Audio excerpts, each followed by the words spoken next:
نبی کریم صلی اللہ علیہ وسلم کی وہ حدیث جس میں آپ صلی اللہ علیہ وسلم یہ بات ارشاد فرماتے ہیں کہ جنت میں وہ بندہ داخل نہیں ہوگا من کان فی قلبہ مثقال حبۃ من کبر، جس بندے کے دل میں ایک چھوٹے سے ذرے کے برابر بھی کبر ہوا، جس بندے کے دل میں چھوٹے سے ذرے کے برابر بھی کبر ہوا،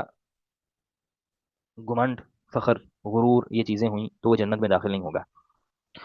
گویا کہ وہ جنت میں جانے سے پہلے جہنم میں جا کے اپنے گناہ کی، جو اللہ تعالیٰ کے سامنے اس نے تکبر کیا ہے، اس کی سزا چکھے گا۔ قرآن مجید میں اللہ تعالیٰ نے کئی ایک مقامات پر اس کی بڑی سختی کے ساتھ تنبیہ اس پر فرمائی ہے، وَلَا تُسَعِّرْ خَدَّكَ لِلنَّاسِ وَلَا تَمْشِ فِي الْأَرْضِ مَرَحًا إِنَّ اللَّهَ لَا يُحِبُّ كُلَّ مُخْتَالٍ فَخُورٍ۔ یہ جو لوگوں سے آپ رخ پھیرتے ہیں اپنے آپ کو بڑا سمجھتے ہوئے، زمین پر ذرا اکڑ کے چلتے ہیں، تو ایسا نہ کریں۔ اللہ تعالیٰ جو لوگ بھی ایسا کرنے والے ہیں، مختال ہیں یعنی تکبر کرنے والے ہیں اور فخر کرنے والے ہیں اپنی قوت، اپنے مال، اپنی ذہانت، کسی بھی چیز پر، تو اللہ تعالیٰ ان کو پسند نہیں فرماتے۔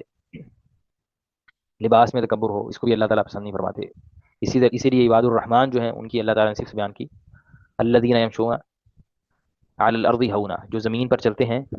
بڑے ہی تواضع والے انداز میں، بڑے ہی اچھے انداز میں۔ اور جو تکبر کرنے والا ہوتا ہے اللہ تعالیٰ اس سے اپنے دین کی سمجھ اور بوجھ بھی اٹھا لیتے ہیں۔ ساصرف عن آیاتی الذین یتکبرون فی الارض بغیر الحق، اللہ تعالیٰ فرماتے ہیں جو لوگ حق میں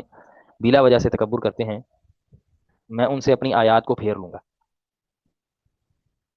اور نبی کریم صلی اللہ علیہ وسلم کی وہ حدیث جس میں آپ صلی اللہ علیہ وسلم نے فرمایا کہ اللہ تعالیٰ فرماتے ہیں الکبر ردائی، جو کبر ہے، بڑائی ہے، یہ دراصل میری چادر ہے، جو مجھے سے اس کو چھیننا چاہے گا تو میں اسے جہنم میں داخل کر دوں گا۔ اور بھی بہت ساری احادیث یقیناً آپ کے علم میں ہیں۔ جہنمیوں کے بارے میں اللہ تعالیٰ نے فرمایا قیل ادخلوا ابواب جہنم خالدین فیہا فبئس مثوى المتکبرین، سورہ زمر میں، کہ کہا جائے گا کہ جہنم کے دروازے کھول دو، یہ جہنم میں ہمیشہ رہیں گے، تکبر کرنے والوں کا یہی ٹھکانہ ہے۔ اور اسی طرح نبی صلی اللہ علیہ وسلم کی وہ حدیث جو صحیح بخاری میں کہ آپ صلی اللہ علیہ وسلم فرماتے ہیں الا اخبرکم باہل النار، میں تمہیں جہنمیوں کے بارے میں نہ بتاؤں، کل عتل جواز مستکبر، ہر وہ بندہ جو تکبر کرنے والا ہوتا ہے اور سرکشی اختیار کرنے والا ہوتا ہے۔ صحیح مسلم کی حدیث جس میں نبی صلی اللہ علیہ وسلم فرماتے ہیں احتجت النار والجنت، جنت اور جہنم کا آپس میں مکالمہ ہوا تو جہنم کہنے لگی یدخلنی الجبار والمتکبرون، میرے اندر اللہ تعالیٰ نے ان سب لوگوں کو داخل کرنا ہے جو تکبر کرنے والے ہیں اور جبار ہیں، اپنے آپ کو وہ بڑا سمجھنے والے ہیں۔ اگر یہ تکبر انسان کی عبادت میں آ جائے تو یہ تو پھر شدید گناہ ہے، جیسا کہ اللہ تعالیٰ نے دعا کے متعلق فرمایا نا، دعا عبادت ہے، تو اللہ تعالیٰ فرماتے ہیں ان الذین یستکبرون عن عبادتی سیدخلون جہنم داخرین، ذلیل کر کے اللہ تعالیٰ ان کو جہنم میں داخل کر دے گا جو اللہ تعالیٰ کی عبادت دعا سے تکبر اختیار کرنے والے ہیں۔ تو بہرحال یہ جو تکبر ہے انسان کا کسی بھی صورت میں نہیں بنتا، اللہ تعالیٰ کے سامنے تواضع اختیار کرنا۔ نبی کریم صلی اللہ علیہ وسلم کی آپ سیرت کو پڑھیے، کوئی اس میں آپ کو کسی بھی قسم کا جو تکبر ہے اور اس میں بڑائی ہے اپنی، یہ چیزیں آپ کو نظر نہیں آئیں گی۔ آپ صلی اللہ علیہ وسلم کی سیرت کا بار بار مطالعہ، صحابہ تابعین کا آپ دیکھیے، سیدنا عمر رضی اللہ تعالیٰ عنہ کیا مقام اور مرتبہ ہے، اور آپ دیکھتے ہیں کہ کپڑے کیسے پہنے ہوئے ہیں،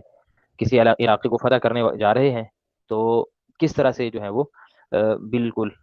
سادے لباس میں، سادے انداز میں جا رہے ہیں، کوئی اس میں کوئی اپنی بڑھائی نہیں ہے، کیونکہ انسان سب سے عقل مند انسان وہ ہے جو قدر نفسی ہی، اپنے نفس کی قدر کو جان لیتا ہے، یعنی اس کا مقام کیا ہے اس کو جان لیتا ہے۔